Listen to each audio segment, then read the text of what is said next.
शांताकारं भुजंगशयनं पद्मनाभं सुरेशं विश्वाधारं गगनसदृशं मेघवर्णं शुभांगं लक्ष्मीकान्तं कमलनयनं योगिभिर्ध्यानगम्यं वंदे विष्णु भवभयहरं सर्वलोकैकनाथं। मंगलम भगवान विष्णु मंगलम गरुड़ध्वज मंगलम पुंडरीकाक्ष मंगलाय तनोहरि। ओम नमो भगवते वासुदेवाय। आज का दिन आप सभी के लिए मंगलमय हो। आज माघ महीने का 27वां दिन है। आइए सुनते हैं माघ मास कथा का 27वां अध्याय। श्री मैत्रेय जी कहते हैं, विदुर जी, स्वयंभू मनु के महारानी सत्यरूपा से प्रियव्रत और उड़तानपाद इन 2 पुत्रों के सिवा 3 कन्याएं भी हुई थी। वे आकुति, देहुति और प्रसूति नाम से विख्यात थी। आकुति का यद्यपि उसके भाई थे तो भी महारानी सत्यरूपा की अनुमति से उन्होंने रुचि प्रजापति के साथ पुत्री का धर्म के अनुसार विवाह किया। प्रजापति रुचि भगवान के अनन्य चिंतन के कारण ब्रह्म तेज से संपन्न थे। उन्होंने आकुति के गर्भ से एक पुरुष और स्त्री का जोड़ा उत्पन्न किया।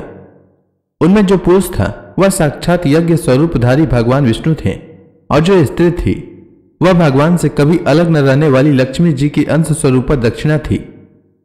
मनु जी अपनी पुत्री आकुति के उस परम तेजस्वी पुत्र को बड़ी प्रसन्नता से अपने घर ले आए और दक्षिणा को रुचि प्रजापति ने अपने पास रखा।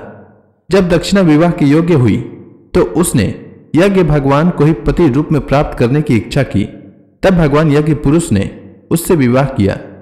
इससे दक्षिणा को बड़ा संतोष हुआ। भगवान ने प्रसन्न होकर उससे 12 पुत्र उत्पन्न किए। उनके नाम है तोष, प्रतोष, संतोष, भद्र, शांति, इत्स्पति, इधम, कवि, विभु, स्वहन, सुदेव और रोचन। यही स्वयंभू मनवंतर में तुषित नाम के देवता हुए। उस मनवंतर में मरीचि आदि सप्त ऋषि थे। भगवान यज्ञ ही देवताओं के अधीश्वर इंद्र थे और महान प्रभावशाली प्रियव्रत एवं उत्तानपाद मनुपुत्र थे। वह मनवंतर उन्हीं दोनों के बेटों, पोतों और दोहित्रों के वंश से छा गया। प्यारे विदुर जी, मनु जी ने अपनी दूसरी कन्या देवती कर्दम जी को ब्याही थी। उसके संबंध के प्रायः सभी बातें तुम मुझसे सुन चुके हो। भगवान मनु ने अपनी तीसरी कन्या प्रसूति का विवाह ब्रह्मा जी के पुत्र दक्ष प्रजापति से किया था। उसकी विशाल वंश परंपरा तो सारी त्रिलोकी में फैली हुई है। मैं कर्दम जी की 9 कन्याओं का, जो 9 ब्रह्मर्षियों से ब्याही गई थी, उनका मैं पहले ही वर्णन कर चुका हूं। अब उनकी वंश परंपरा का वर्णन करता हूं, सुनो। मरीचि ऋषि की पत्नी कर्दम जी की बेटी कला से कश्यप और पूर्णिमा नाम के 2 पुत्र हुए, जिनके वंश से यह सारा जगत भरा हुआ है।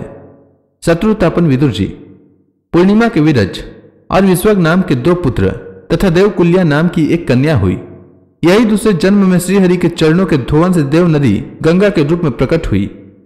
अत्रि की पत्नी अनसुया से दत्तात्रेय, दुर्वासा और चंद्रमा नाम के 3 परम यशस्वी पुत्र हुए। एक क्रमशः भगवान विष्णु, शंकर और ब्रह्मा के अंश से उत्पन्न हुए थे। विदुर जी ने पूछा, गुरु जी, कृपया यह बतलाइए कि जगत की उत्पत्ति, स्थिति और अंत करने वाले इन सर्वश्रेष्ठ देवों ने अत्रि मुनि के यहाँ क्या करने की इच्छा से अवतार लिया था। श्री मैत्रेय जी ने कहा, जब ब्रह्मा जी ने ब्रह्म ज्ञानियों में श्रेष्ठ महर्षि अत्रि को सृष्टि रचने के लिए आज्ञा दी, तब वे अपनी सधर्मिणी के सहित तप करने के लिए ऋक्ष नामक कुल पर्वत पर गए। वहां पलाश और अशोक के वृक्षों का एक विशाल वन था।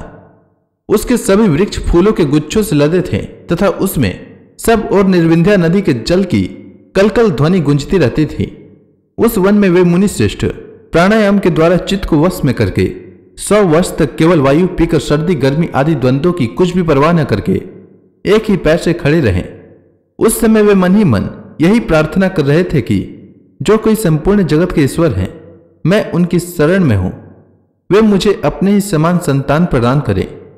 तब यह देखकर कि प्राणायाम रूपी ईंधन से प्रज्वलित हुआ अत्रि मुनि का तेज उनके मस्तक से निकलकर तीनों लोगों को ताप रहा है, ब्रह्मा, विष्णु और महादेव तीनों जगतपति उनके आश्रम पर आए। उस समय अप्सरा, मुनि, गंधर्व, सिद्ध, विद्याधर और नाग उनका सुयस गा रहे थे। उन तीनों का एक ही साथ प्रादुर्भाव होने से अत्रि मुनि का अंतःकरण प्रकाशित हो उठा। उन्होंने एक पैर से खड़े ही खड़े उन देवदेव को देखा और फिर पृथ्वी पर दंड के समान लौटकर प्रणाम करने के अनंतर अर्घ्य, पुष्प आदि पूजन की सामग्री हाथ में ले उनकी पूजा की। वे तीनों अपने अपने वाहन, हंस, गरुड़ और बैल पर चढ़े हुए तथा अपने कमंडलू, चक्र, त्रिशूल आदि चक्रों से सुशोभित थे। उनकी आंखों से कृपा की वर्षा हो रही थी। उनके मुख पर मंद हास्य की रेखा थी जिससे उनकी प्रसन्नता झलक रही थी। उनके तेज से चौंधियाकर मुनिवर ने अपनी आंखें मूंद ली।